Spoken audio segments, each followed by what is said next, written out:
Hello friends, मैं नीता भास्कर आप सभी लोगों का अपने यूट्यूब चैनल पर स्वागत करती हूँ। और हिस्ट्री में दिल्ली सल्तनत पार्ट 2 और पार्ट 1 मैंने अपलोड कर दिया था। और जो हम मध्यकालीन भारत का इतिहास का जो क्वेश्चन है वो हम कर रहे हैं और इस समय।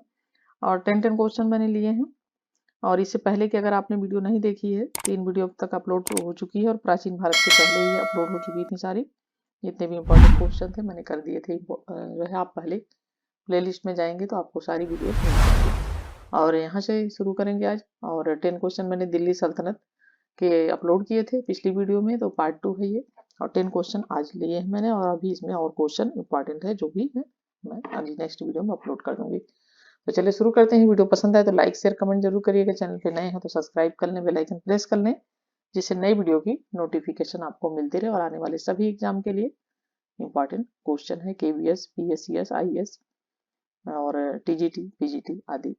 ठीक है, तो चलिए फर्स्ट क्वेश्चन, निम्नलिखित युग्मों में से कौन सा सही रूप में सुमेलित है? दीवाने बंदगान तुगलक, दीवाने मुस्तखराज, बलबंद दीवाने कोही, अलाउद्दीन खिलजी, दीवाने अर्ज।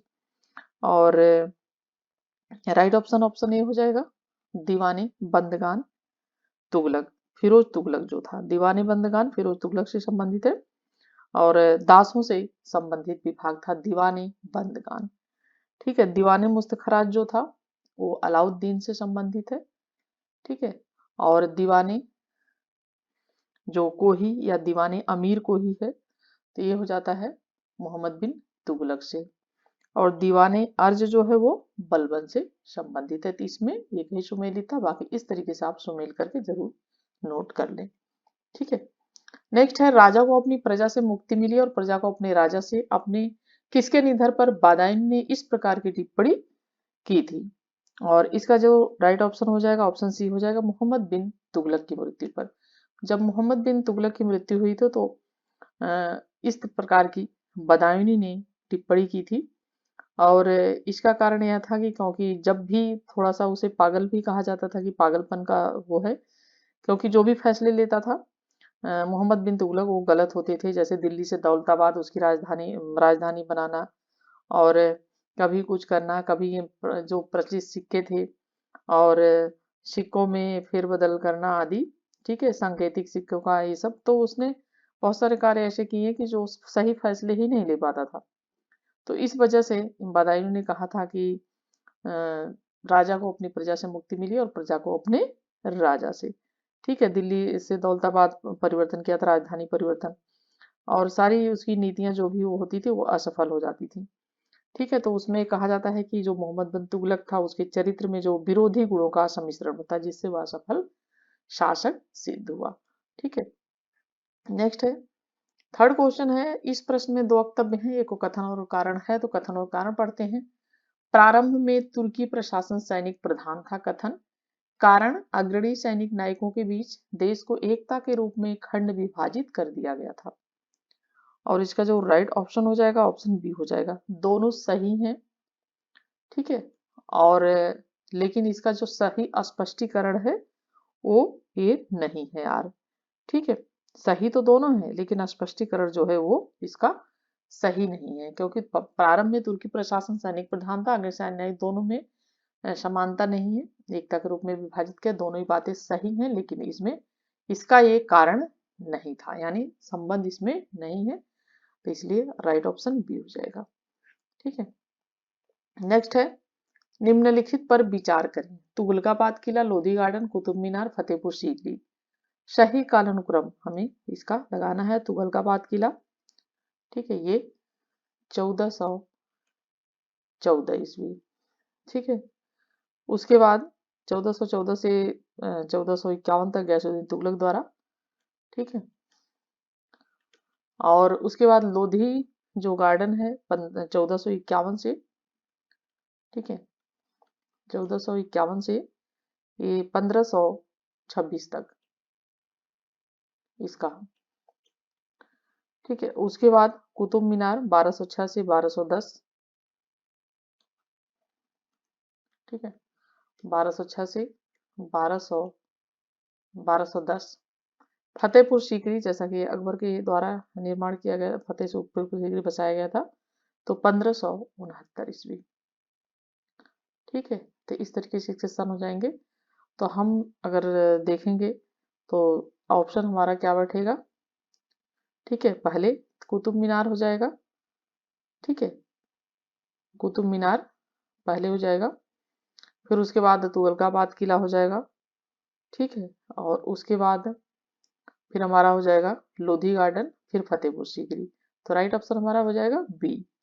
ठीक है, तो इस तरीके से इसका मैंने सन इसलिए लिख दिए हैं, आप जरूर इसे नोट कर लें, ठीक है, क्योंकि हमें तभी याद रहता है जब हम लिख कर और नोट करके याद करते हैं, चीजों को पढ़ते हैं। सल्तनत काल में फवाजिल, ठीक है, फवाजिल का अर्थ था, ए है अभिजात वर्ग को दिया जाने वाला अतिरिक्त भुगतान, और बी है वेतन के बदले निर्धारित मालगुजारी, और सी है इक्तदारों द्वारा सरकारी खजाने में जमा की जाने वाली अतिरिक्त राशि, और डी है कृषकों से की जाने वाली गैर कानूनी जबरन वसूली। ठीक है, और राइट ऑप्शन इसका हो जाएगा ऑप्शन सी, इक्तादारों द्वारा सरकारी खजाने में जमा की जाने वाली जो अतिरिक्त राशि, उसे क्या कहा जाता था, उसे फवाजिल कहा जाता था। ठीक है,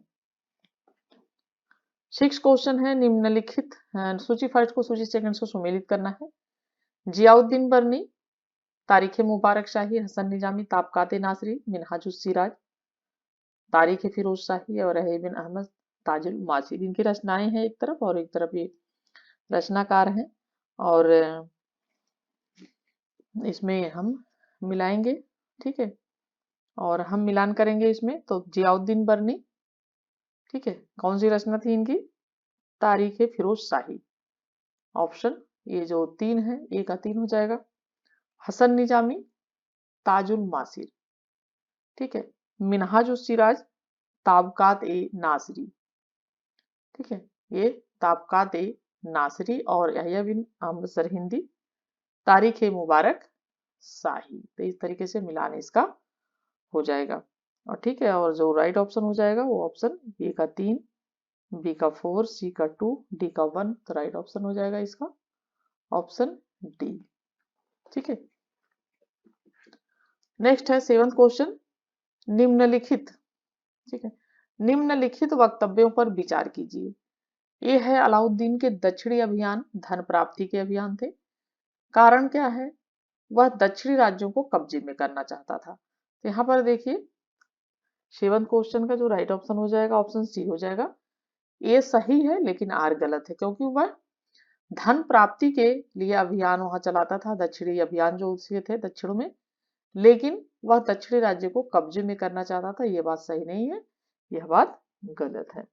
ठीक है, तो वह इन दक्षिणी राज्यों को अपने राज्य में मिलाने का इच्छुक नहीं था, वह इन विभिन्न राज्यों से उपहार और कर लेकर ही संतुष्ट हो जाता था। वहां से सर्व कर लगाया जाता था, व्यापार पर, सिंचाई पर, गैर मुसलमानों पर, उद्योग पर, और राइट ऑप्शन इसका हो जाएगा सिंचाई पर।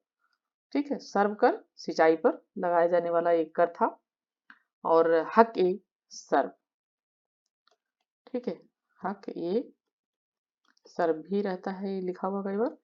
तो हक ए सर्व एक कर था जो सिंचाई सुविधा प्राप्त करने वाले किसानों से वसूला जाता था। जो जो किसान सिंचाई करते थे तो उनसे वसूला जाता था, और इसे फिरोज तुगलक ने आरंभ किया था। किसने आरंभ किया था ये कर आरंभ किया था फिरोज तुगलक ने। ठीक है, ये भी ध्यान रखें, तुगलक ने। ठीक है, नेक्स्ट है 9th क्वेश्चन, निम्नलिखित को कालक्रमानुसार व्यवस्थित करें एवं सही उत्तर नीचे दिए कूट से चुने। अहिल्याबाई, दुर्गावती, पद्मिनी, ताराबाई। ठीक है, और इनका हमें देखना है, इनका हमें क्रम अनुसार मिलाना है। ठीक है, तो जैसा कि पद्मिनी मेवाड़ के राजा रतन सिंह की पत्नी थी, ठीक है, और अलाउद्दीन खिलजी ने पद्मिनी को प्राप्त करने के लिए 1303 में मेवाड़ पर आक्रमण किया था। ठीक है, 1303 में। और जो ताराबाई थी मराठा शासक राजा राम की पत्नी थी ये। ठीक है, ये राजा रतन सिंह की पत्नी थी, ये भी लिख दूं क्योंकि कभी कभी यही पूछ लेता है। रतन सिंह की पत्नी थी पद्मिनी, और जो ताराबाई थी वो किसकी पत्नी थी, राजा राम की। ठीक है, राजा राम की पत्नी थी ये, मराठा शासक, और जिसने 1700 में राजा राम की मृत्यु के बाद मराठा साम्राज्य संभाला था। ठीक है, 1700 में। और दुर्गावती जो थी चंदेल वंशी गोडवाना की शासिका थी, जिसे 1564 ईस्वी में अकबर ने हराया था दुर्गावती की। कब? 1564 में। ठीक है। और अहिल्याबाई इंदौर की होलकर बंसी थी जिसने 1766 ईस्वी में प्रशासन का कार्य संभाला था। 1700 कितने ईस्वी में? 66 ईस्वी में। ठीक है। तो इस तरीके से सबसे पहले पद्मिनी हो जाएगा। ठीक है। तो पहले पद्मिनी हो जाएगा, फिर ताराबाई हो जाएगा, फिर दुर्गावती हो जाएगा, अहिल्याबाई हो जाएगा।